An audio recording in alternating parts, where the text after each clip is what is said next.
All right, welcome to Mrs. Citarelli's School of Excellence for Well-Behaved Children, and this class is a self-defense class. It is not specifically a martial arts class, a boxing or a fighting class, but we are going to do some physical interactions or some physical things that you might do in one of those classes. But first, I'd like to do a little demonstration for you. Go ahead and get yourself a bowl or some kind of container and a washcloth and get it nice and wet, okay? So you can pause for a moment. I'll let you go do that. All right, you have your wet washcloth and hopefully a container to catch the moisture. Good. Now, think manly thoughts. Think strong thoughts. All right, you might get your Hulk mindset on, or maybe just your hero, whatever you think of as a strong hero. You just pretend to be that person, okay? And we're gonna squeeze the water out of this washcloth and see how much comes out. Now, you might not be able to see everything I'm doing, but you'll get the idea. All right, you good? Ready? All right. All right, now squeeze it. Squeeze it really hard, really tight. Oh, you have to make some noise. It's okay. Maybe have some cushion to get out. Squeeze. You think there's any more in there? There might be. Let's find out. Okay. Think you got a pretty well squeeze out. Now, I kind of hurt my hand a little bit, but that's something I'll explain another day. One time, just a second, I need to dry my hands. One time there was someone at my house, and he, I guess, wanted me to see how manly he was. I had been washing the dishes, I had a wet washcloth, and I squeezed it out, and he's like, "Here, let me have that. I'll do that for you." And he took the washcloth in his one hand, being so manly, and then he draped it over wherever I was hanging up my washcloths at the time. And then I picked it up because what I knew was if it was still very damp, like heavy, maybe it's not dripping anymore, right? It's not dripping, but it's still wet. It's going to get mildewy, all right? And then the next day, I'm going to have to pick up that mildewy washcloth, and even if it's just to get rid of it, that mildew smell is going to get on my hand, and I don't want that, all right? So I knew a better way to get more of the water out. Now, he thought I was just demonstrating my strength. I wasn't. I don't care. I'm not trying to impress you with my strength. All right. That's another thing we'll talk about. You don't have to try to don't try to take the bait on trying to impress people. It just gets you into trouble. But what we're going to do now, if you haven't done this already, some of you may already have known this and already done it. Some of you may have just done the squeeze technique. Here's something else you can do. This is not dripping, all right, but we're going to get more water out of it. Let's check it out. You do this too with your washcloth. Just that one twist got more drops of water out. Let's see if we can do it again. Twist. More water came out, right? I'm going to open it up. I'm going to flip it the other way, roll it around, see if we can get even more water. Oh, look at that. I had it down here earlier because it was dripping all over the place, but I'll just wipe that out. Go ahead, fold it, and twist it. You can do it this way or this way, but way more water came out than what originally came out. I mean, I can try it one more time for grins and giggles, but I mean, that's pretty good, all right? If I hang this up, more is coming out. If I hang this up to dry, I'm not going to be worried about it getting stinky. And as you notice, I'm not grunting. I mean, I could just for, the fun of it, but I didn't have to use strength to maximize my wringing out the washcloth efforts, right? I just had to use my mind. I just had to change my thinking. All right, that's pretty good. I'm going to hang this puppy up, all right? What was the point of that? Well, Keep that in mind. Every once in a while in life, you're going to feel like you're not strong enough to do something. You're not powerful enough. But you don't have to be the strongest person to be able to defend yourself or to make something happen. All right. In the past, I weighed um, a very small amount.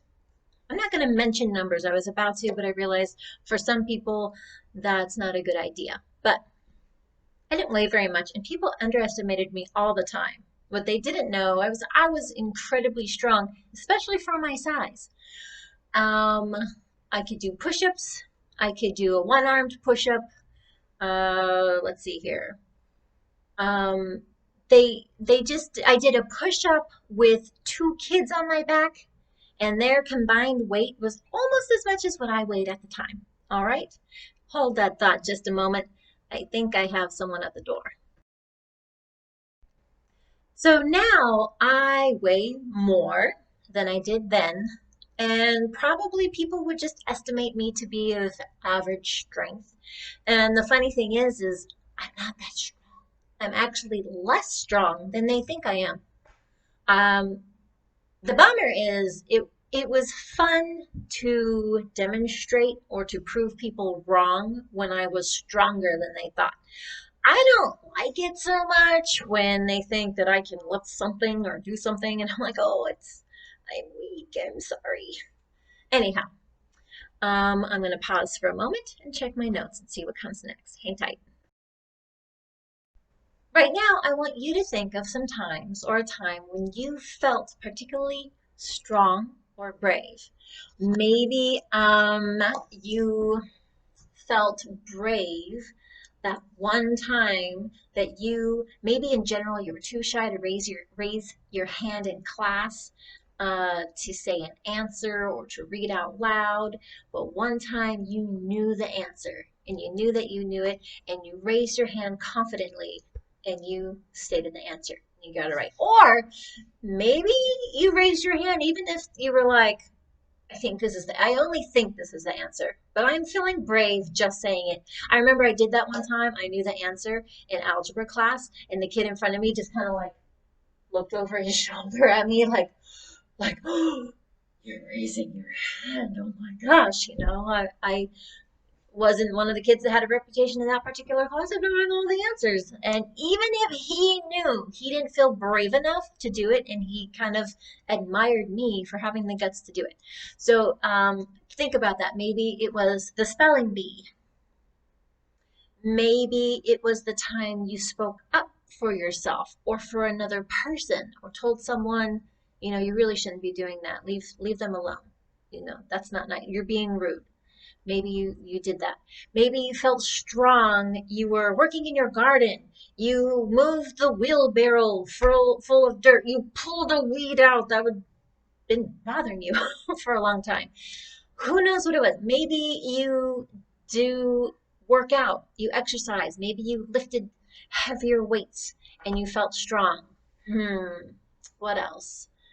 Um, Maybe if you are afraid of the dark, you felt brave going somewhere in your house or someone else's house or something, and you just faced that fear of going to the bathroom or the kitchen or some other room in the dark and you felt brave. Whatever it was, think about it. Remember what it felt like. All right? Maybe your heart was pounding in your chest. Maybe you were very calm. Maybe you doubted yourself a little bit.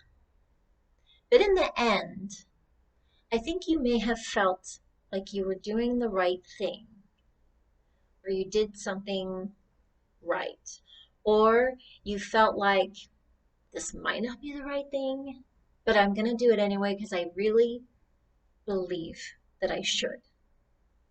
Keep that in mind. All right, let's check the notes again, just a moment. All right, let's talk about some times that, let's see here. Let's talk about some situations where you may need to defend yourself. Let me see here what that might look like, sound like, or feel like. So let's see here.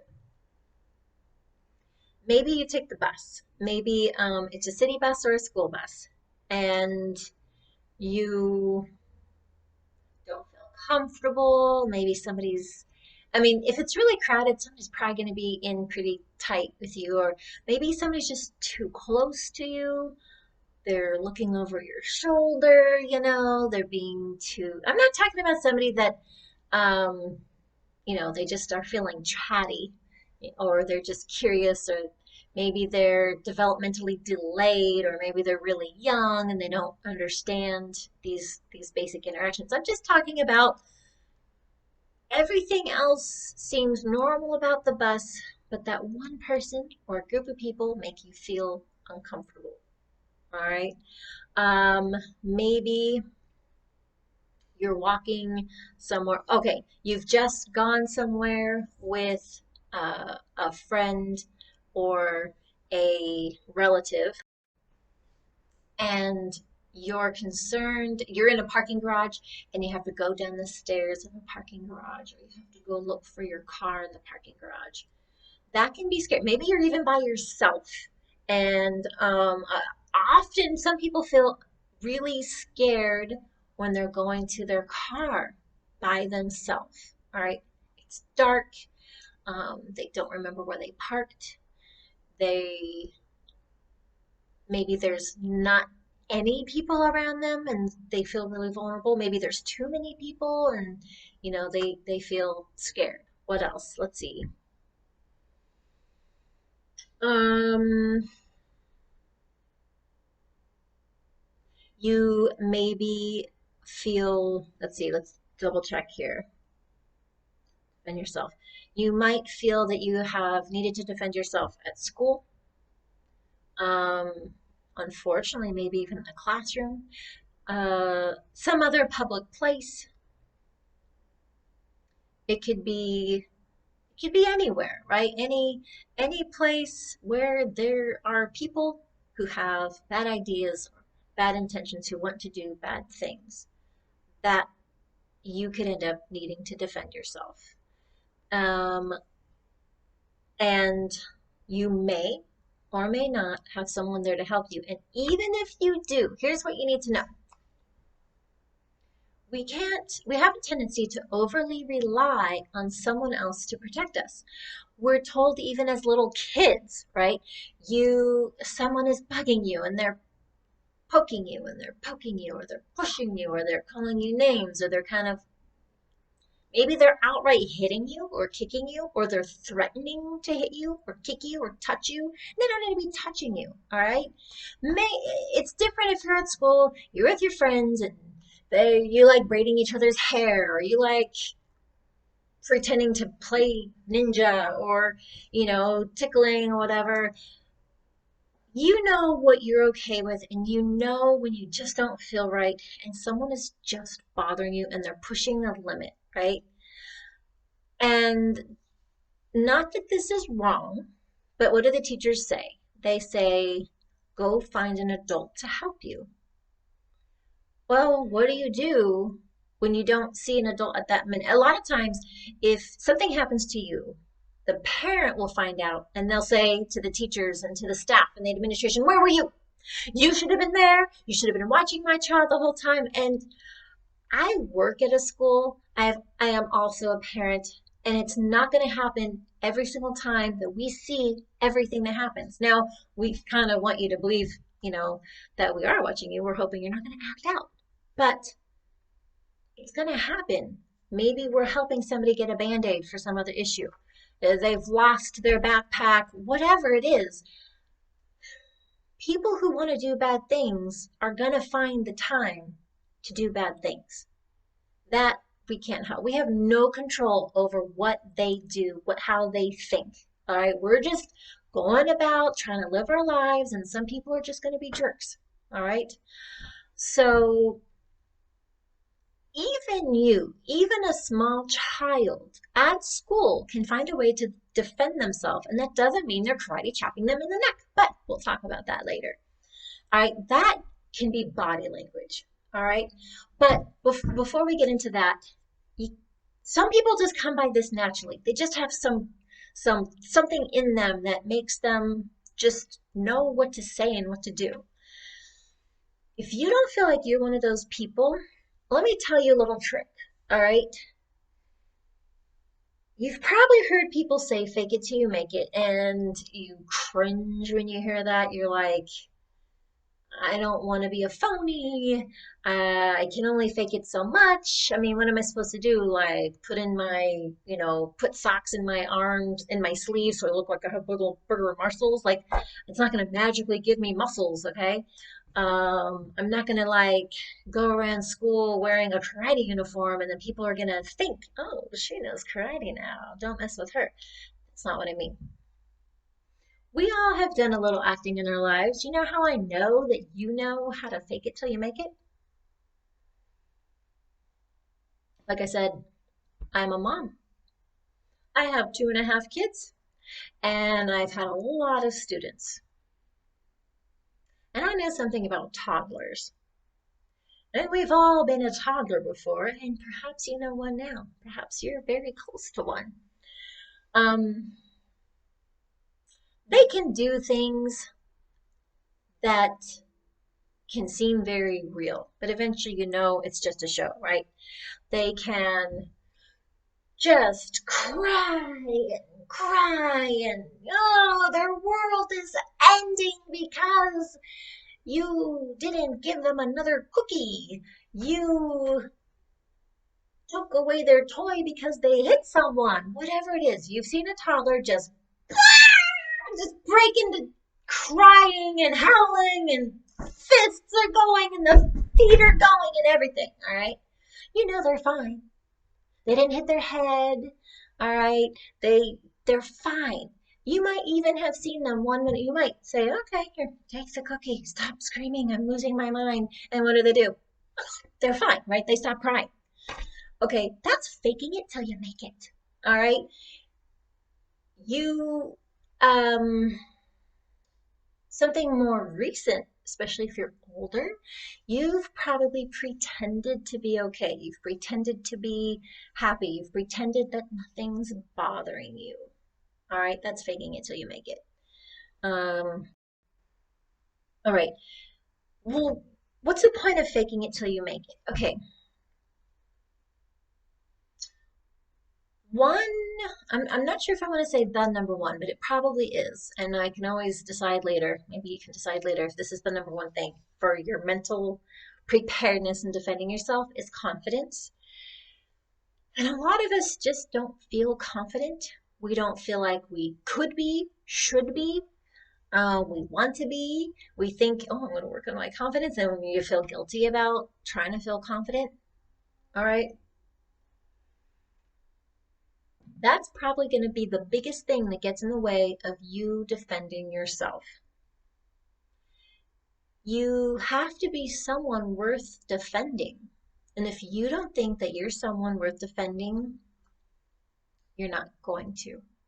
And that's a very sad state of affairs. All right. And perhaps in another lesson, we can discuss that.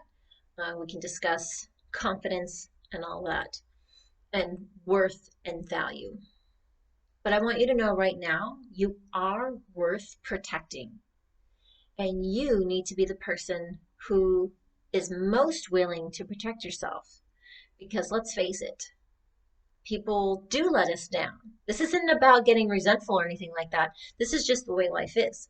People let us down, um, and they don't mean to, they don't intend to, especially parents with their kids. The last thing we want to do is let our child down, especially if it had to do with their safety. Okay. The last thing women that your husband wants to do if you're married is let you down, especially if it meant keeping you safe. All right. The last thing any man ever wants is for someone to hurt his wife. Or parents, the last thing you ever want is for someone to hurt your child. If something ever happens to you, if something ever happens to your, then what will happen to them? And that's why we're here. We want our children to be able to defend themselves if something happens to us, or they're not with us at that moment. Or husbands, you want your wife, there's probably certain things you have her do. Call me when you get to blah, blah, blah. Text me when you're there. What does your mom say? Call me, text me, let me know when you're here or there. Come in before dark. All these little things that probably a lot of you, especially young adults, teenagers, drive you crazy. Leave me alone. I'm not a little child anymore. I'm going to be fine. You're worrying for nothing. Da, da, da, da, da. All right. Sometimes they're being overly dramatic, but I can tell you there is a reason why they're telling you those things, why they want you to be safe. I can also say that just being safe, I mean, that looks different to different people. Some people want, you remember in Finding Nemo? What's his name? Marlin? He tells, what is her name? Marlin tells Dory that he doesn't want anything to happen to his son, Nemo. And what does she say? You can't have nothing. You can't have, I don't remember exactly how she says it. You look it up, look up for this scene in Finding Nemo. You can't have nothing happen to Nemo because then nothing would happen. All right, moms and dads, you can't wrap your children up in bubble wrap and never let them outside. Otherwise, nothing good or bad will happen. And you might think that it's okay if nothing good or bad happens because then nothing bad will happen. But let's face it, something's bad is bound to happen anyway. But you can't keep good things from happening to people also. And we can't keep people that we love from doing good things as well. All right, let's think about this first. All right, something that we also tell our children to do is don't talk to strangers. All right, it makes sense at first. All right, the idea is they avoid strangers, and in our mind, we think if they don't talk to strangers, they won't get in the creepy white van and get kidnapped, and then I never see them again. Let's think about this for a second. You talk to strangers every day. Maybe not literally you, literally every day, but each of you has talked to a stranger sometime this week. Either one has called you on the phone. Now, a lot of times you ignore the call because you don't recognize the number, but you may have had a phone call that you knew was coming, or maybe it was a business that was calling you and you answered it because you want your cable bill fixed or you needed to do something, right? You needed to ever talk to a new doctor? That doctor's a stranger. Just because they wear a white coat and they have their little name tag on and they work at Kaiser or they work at wherever doesn't mean they're still a stranger. You don't know them.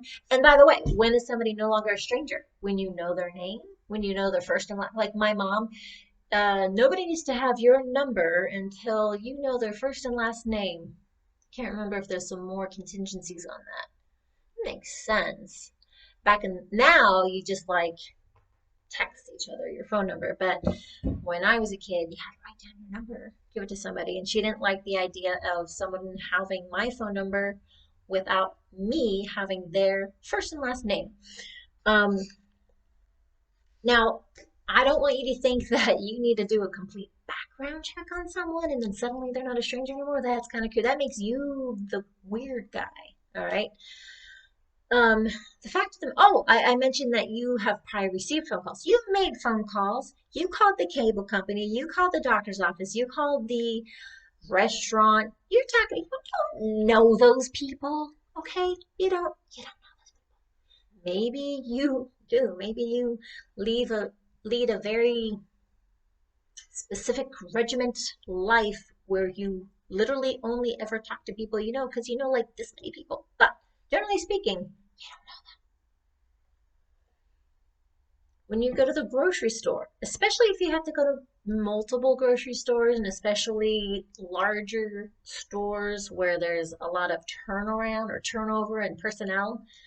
I know a guy who goes to the same store all the time because he knows the person at the checkout counter, he knows the deli guy, he knows like the fish lady, he knows the whatever. All right, well, he's a weirdo. I love him, but he's weird and he knows that. But he has had to expand his horizons a little bit, try out other stores to save money, and he doesn't know all those people before he walks into the store. All right? It's not going to happen. You're not going to just know everybody. Okay? So, do you just go to the post office and not talk to people when you need to have your packages delivered? Do you go to the grocery store and like not make eye contact with people? You're basically opening yourself up to attack. Let me be clear. That doesn't mean you're asking for it. All right. No one is requesting for someone to slap them across the face, pull their hair, kick them, spit on their face, or anything like that. If someone harms you, it's not your fault. Now, I mean, let's face it, if you are acting like a jerk to somebody, at some point it might be at least a little bit your fault, okay? That's different. Okay. What do I mean by that? Um, those people that you think of when you think of brave people, let's think about their body language for a little bit. All right. Are they standing like this? Like, are they looking down? You know? Are they like Are they doing this number right here? Are they, wait, hold on. Was this, is this that brave guy at school, like hiding behind his hair? No. That might have been you or me. That wasn't the brave person. They're like, sometimes you're sleeping at school, aren't you? But sometimes you're like in The Incredibles with Shy Violet. She was hiding behind her hair, right? Eventually, she accomplishes something in her life. She gets a few compliments and she puts on her mask to protect her identity, but you can see her face, all right? She just feels better about herself. That's confidence. If you think of your heroes, they're standing like this, right? They got a good tall posture. Now, you might be thinking, look, Mrs. Citarelli, that's ridiculous. Nobody goes around in this world, standing like Mr. Clean or Captain America or Wonder Woman. Um, the point is the difference in that, in the way your posture is, sends a message. All right. Your posture or your body language when you're hiding says, please don't see me, don't talk to me. And that might be what you're going for. But, the slump shoulder says, I'm weak, take advantage of me, I'm vulnerable. Okay. Um,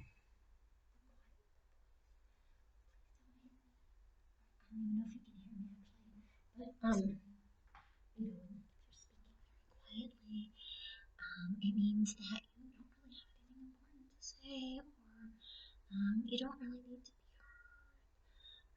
I don't know that I can really take you seriously because you don't believe enough in what you're saying to say it loud enough for us to hear. All right, you do have something to say. You do need to be heard. You don't need to be yelling all the time, but you need to project your voice. Speak up once in a while, especially there are times where it's highly appropriate that you speak up so people can hear you. You got to speak up in general because otherwise you're just going to have misunderstandings in life. But there are times where just raising your voice, oh, you've had the mom or the dad or the teacher voice. Like everybody knows about the look that means you better watch it. I've got your name and like you're this close to getting it, all right? But there's also the voice, you need to stop what you're doing right now, turn around, put that down, go to your room. You've heard it. You know what I'm talking about. Every once in a while, that's what I mean by borrowing traits, borrowing confidence, borrowing a personality. You just try it one day, just randomly. You could try it by yourself or you could try it with another person. You try using your mom voice. All right? Try using your dad voice. Don't make me come in there. Whatever dads are saying these days, right? You're not a mom, you're not a dad, you're not even a grown up, but you can borrow the I'm in charge voice. Okay? Let's see here. Sometimes you just need to trust your gut, your inner instinct, all right? Sometimes you feel nervous or cautious about something and it's for a darn good reason, okay? Let's see if I can fix that for you. All right. Um, let's see here. If you find yourself in a situation, another thing that you can do that has nothing to do with hurting another person is leave. All right. There's an expression, when in doubt, don't. Okay. Um, find someplace safe that you can go. Um, wait a little longer. Maybe you're about to get on the bus and you see somebody and then you're just like, ooh, I think I saw them kicking somebody's butt the other day. I don't want to be the next guy that they kick their butt. Maybe I'll wait for the next bus. And that can seem inconvenient. We'll talk about there's probably going to be some times where you're going to have to face that situation. Maybe the first time isn't the best time to do it. Or if you really just can't, you might have to call for a ride because you didn't feel comfortable getting in the bus, or you missed the bus, the last bus that's going to take you home. You might have to do something to help yourself out. Let's just talk about what that might be. Okay, you might have to make that phone call, even if your parents are mad at you because you left late and you lost track of time. Just pull the safety card on them and say, Mom and Dad, I'm so sorry, but it's better safe than sorry. It's, I know you care about my safety. You make me wear my seatbelt and you make me take my vitamins and I don't know, I look both ways before I cross the street and I know you really wanted me to get on the bus on time and I'm sorry, but I really don't want to walk home because don't do it because you're lazy though. We'll catch on to that. We don't like the lazy card. Okay, don't do it like, ugh, it's gonna take me forever to walk home right now. My feet are so tired. I really wanted a Slurpee and I didn't have enough money, so I asked my friend. Don't do it. All right, pull the safety card when you truly mean it. All right, that might mean getting a ride. That might mean asking someone at the store to walk you to your car. And these days, they're more likely to do it because not enough people have gotten hurt walking to their car by themselves. All right. It might be like you're super exercise person, and you got to get a fresh start in the morning, first thing, go exercise. And I know somebody specifically who used to do this in the morning. Hey, go running, they're so healthy and they're so strong and everything. And then I don't remember exactly what happened, but she didn't like it. It wasn't good. I don't know if she got hurt or just got creeped out, but she learned, sorry, all that running. She learned that, you know what, it is not worth it. I do want to be healthy. I do want to exercise, but I'm going to wait till it's sunlight out in the morning. I'm going to go run with a friend. Or like in the winter, in the fall, when there's just not as many hours of sunlight out, she decides she's going to go to a gym with a treadmill. Maybe you don't have a gym membership. That's okay. Run around your house, run around in circles inside your house. Figure something else out to be safe. I'm not saying, again, to be afraid of every single thing. That's different. That's a paranoid person with anxiety, and maybe you're one of those. I'm sorry, I'm not trying to offend you. That's not the objective of life. The objective of life is to live it, but we can do certain things that have better results, such as our safety. That might, again, so have an exercise buddy, go in number, there's strength in numbers, do things while it's still light out, or find some other plan. What else? Let's see here. Oh, a lot of this, like I said, it's your mindset, right? Plan ahead. Oh, here's one. Okay, I've mentioned the going to the car when it's dark or the parking lot scenario. Something that I do for myself is I like to have my key in my hand before I leave the doors. Before I leave this house, I make sure I have my key and I know where it is. I'm gonna use it to unlock the car. I want it right. You don't want to be the person that's stumbling, looking for your keys. You're looking in your purse everywhere. It's dark. You're like, I can't see. Maybe you've got a flashlight on your purse. And you're like, let me get my flashlight. Oh, it's, And in the meantime, somebody's like, look at that lady. She's trying to get in her car, and I'm going to take her purse right now. Thank you very much. Which reminds me that a lot of people think that the bad guys, they're looking for certain people, and they kind of are, but with certain bad things that do happen to people, um, it is often assumed that the bad guy is looking for the prettiest face, somebody who's wearing the short skirt or, the low cut top or the high heel shoes. Those particular types of crimes that involve usually women, are it has nothing to do with how attractive or unattractive they are. It has nothing to do with the kind of clothes they're wearing. It all comes back to something I was talking about earlier and how you're presenting yourself with your body language and your posture. They're looking for the weakest person. All right? I'm going to say that again. They're looking for the weakest person. Now, who is that person? They can only guess. All right? They can guess based on how you look, how you present yourself. The weakest person, based on anyone's guess, is the person who is, you know, not looking around, not making eye contact. Okay. They might assume it's the oldest person. They might assume it's the youngest person. All right. They might assume it's the one female of the group, and that can happen, or the skinniest guy out of the group. That can happen. Whatever. The person who looks physically weak. But I can tell you this right now, because that assumption is made when people have assumed that, say, the oldest person was the weakest one and they can pick them. It has not always worked out very well for them. There are plenty of stories out there, or even women, they thought, oh, there's just a mom at home. We're going to rob her, take her stuff, whatever. Kids will get scared. It'll be great. They can be the one that surprises you the most. And that's what I want for you. I want you to be the person that surprises the bad guy. Hopefully, none of this ever happens to you.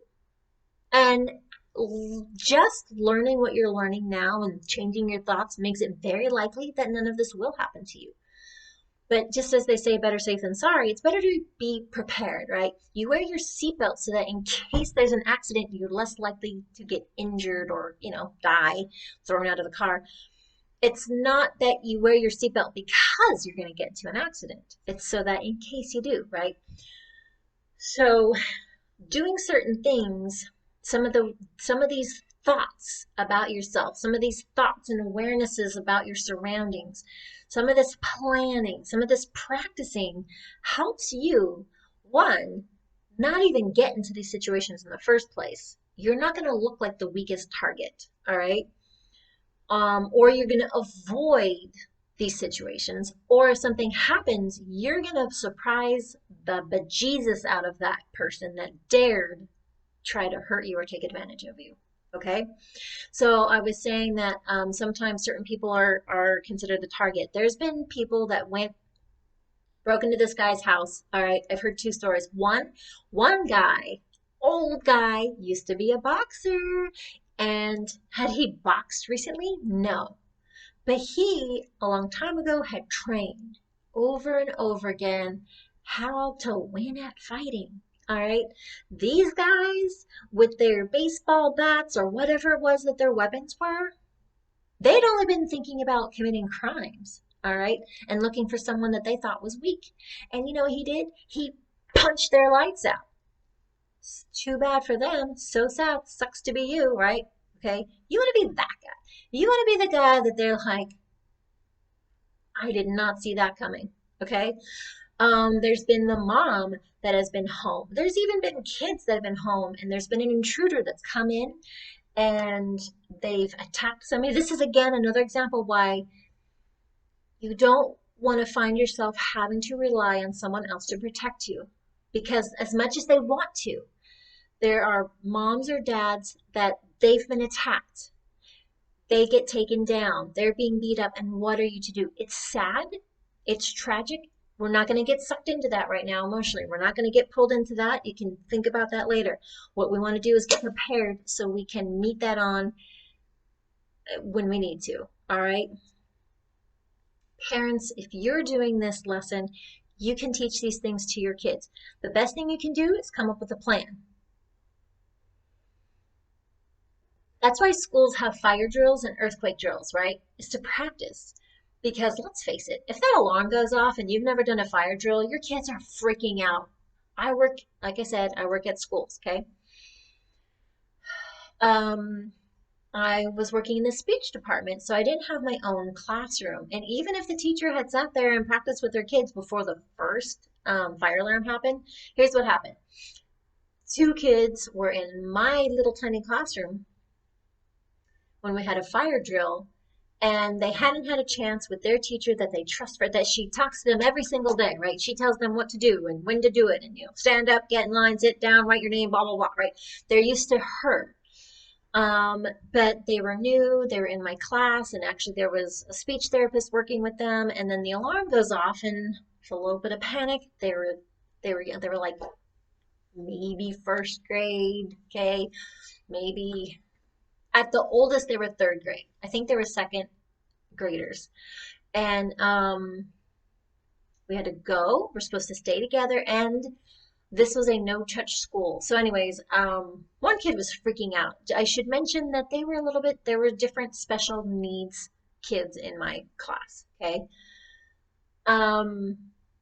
In theory, what you're supposed to do is everybody lines up, okay, and we walk and we're safe, and it's very boring, okay? Worst case scenario, even if there had been a fire, you do the fire drill and the school burns, the fire people come, they save the day, and you're fine. But even in a fire drill where there's no actual danger of a fire, the worst case scenario is your kid loses their flipping mind and runs around in circles and goes the wrong way, and you have one kid going that way and one kid going that way. Not good. Which is why we have fire drills to practice, right? Earthquake drills are tricky because, like, most kids know what fire is: fire bad, fire burn, fire hot, ow, ow, ow. Earthquake, if you've never been in an earthquake, it's kind of way over your head. Like, the earth shakes. What does that mean? But at any rate, you practice.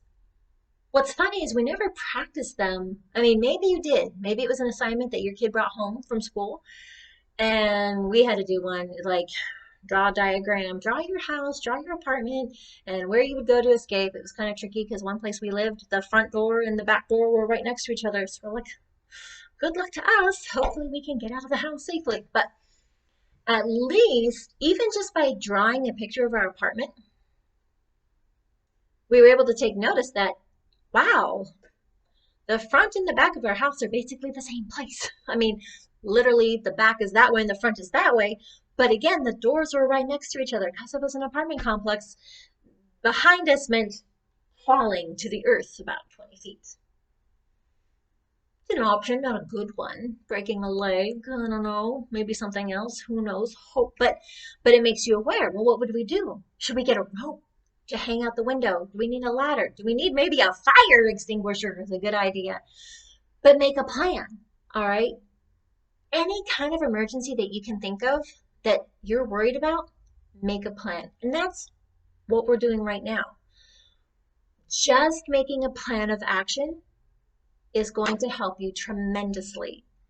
Because either A, you may not ever need to raise your hand to another person or raise a fist or kick or anything if you simply have a plan of action ahead of time. Now, some of you might be worried about something like a home invasion. Okay. I've told people, and sometimes some people, for you this is really easy. You're like, I've got the Ring doorbell, or I've got whatever, I've got security cameras, or now here's the thing. You might have a security camera, but does it tell you ahead of time that anything is happening, that anyone's there? Or does a crime happen and you're like, oh, we've been robbed? let's see in the video footage, oh, there's a guy wearing a hoodie and a mask, whatever. That's fine and dandy if you can catch them afterwards. But the greatest thing is if you can get them to not break in the first place. So we happen to have security cameras, and they're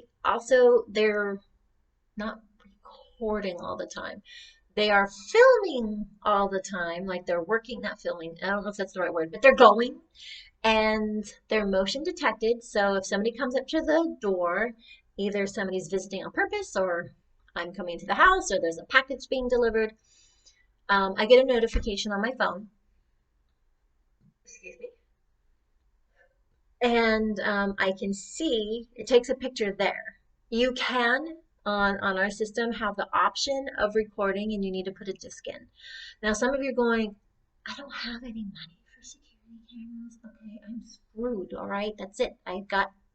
You're not hopeless. There's other things you can do. One is good lighting. Okay, do you have a light bulb? If not, invest in one. Find the money somewhere to get a light bulb on the front and back of your house. People who want to break in, they don't want to get caught. They don't want to be seen. And if you have a light bulb, even if you can't, like if you're home and you look out your window, it's easier to see them if the light is on. If there's no light, then nope, that's it. I don't know who it is. I don't know that they're there. They can sneak in. If somebody's trying to break into my house, my neighbor is probably going to see them, or at least they have a chance of seeing them because there's a light. What else? Lock your doors. It sounds so basic. Um, it is a bummer that we hear these stories about people who live in places that they think are super safe communities. They got a population of 100 people. No one's ever been murdered there. Nobody steals anything. You can leave your car unlocked, your keys, and I think that's ridiculous. But that's because my early childhood days were in LA and nobody does that stuff. Okay, nobody's like, let me leave my keys in the car. No, you don't do it. All right. What do you always hear? All right, I had to take a little break. I don't usually talk this much. Been talking a lot. Throat's getting dry, and so I had to take a pause there. And I realized that we've been talking about this stuff for a long time, and by now you'd probably like to see something. Mrs. Citarelli, when are you going to teach us like how to defend ourselves, or is this all just mental gibberish? All right. So I'm going to pause again for a moment and see if I can show you a couple of things that you can keep in your back pocket, your tool pouch, so to speak, in being able to protect yourself. Okay, so hang tight just a moment. All right, I'm back. Here's my daughter. She's my lovely assistant, and she's going to help us because I know that you need something to be able to leave this first class knowing you can do something. And then I'll review what I've talked about. I know I've changed topics a lot. I try to stay on task, but hey. And something I will have to cover if we have time in this video, if not next video, is that you might not feel comfortable actually physically defending yourself. I'm going to adjust the lighting and we'll do a demo. All right, as you can see, we're not wearing any special clothes. We're dressed how we would normally dress. I'm wearing a sweater, jeans, boots, sneakers, sweatshirt. For you, that might be incredibly casual. For you, that might be incredibly dressed up. The point is, try this out yourself. If you have to do it by yourself, but I really encourage you to get together with another person, get a self-defense partner, and you can each practice these different techniques, okay?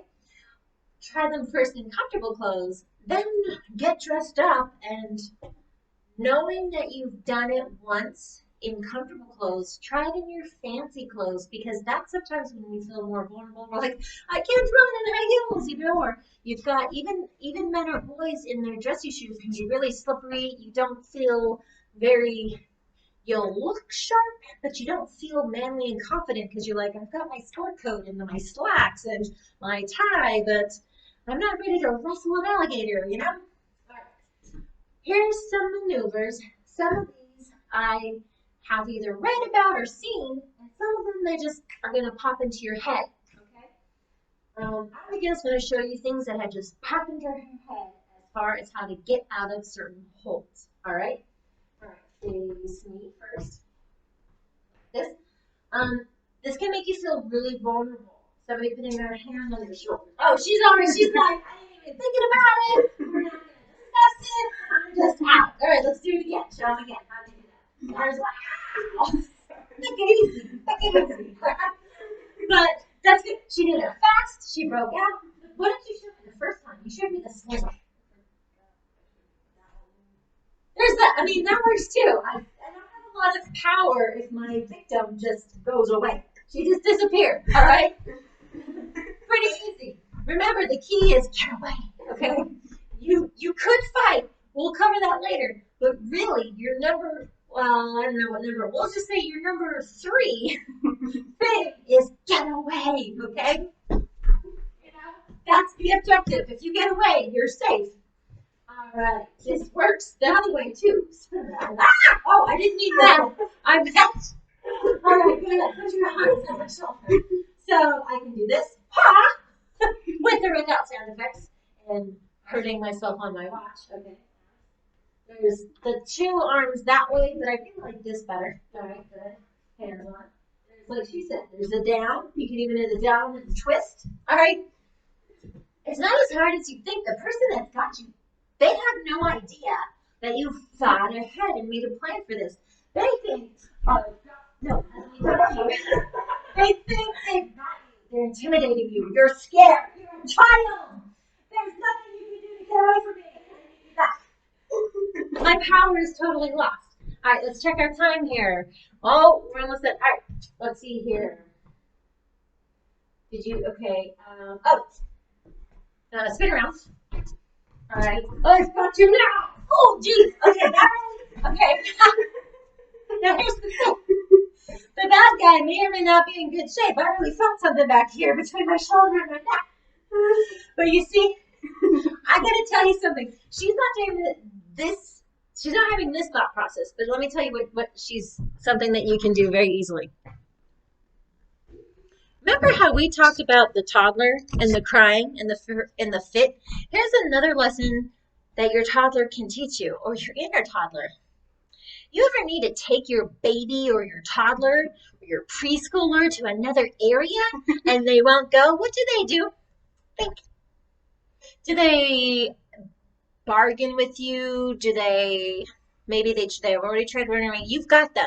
You've got them in your grasp, and somehow your 20 or 30 pound child that you lift up when they're in a good mood suddenly is like 100 pounds. They go dead on you. They do this thing. But I'm trying to take you away. Oh gosh. I'm going to have a real hard time moving this one. Okay. Same here. You up. Face that way. Try to take me to the other room. No. Ow. It hurts my armpits. It's alive. It's okay to laugh. If you didn't laugh, you might cry. Ooh. All right. Here's the thing. You can just go limp. That works. But kind of making a lot of noise and having a fit, believe me, the last thing someone wants to do is deal with a multiple, like 100 and something pound toddler. They don't want to deal with somebody who's doing this thing, the wet noodle, the dead person, right? They don't want to deal with that, and they certainly, if they're screaming. Yes, that attracts attention to them. It's hard for them to get away if you're like, here, like this. Well, just grab me. Ah! Sorry. And you're like, okay? You might feel ridiculous. You might feel ridiculous. But when somebody does that, darn it, it's going to be worth it. It's going to save your life.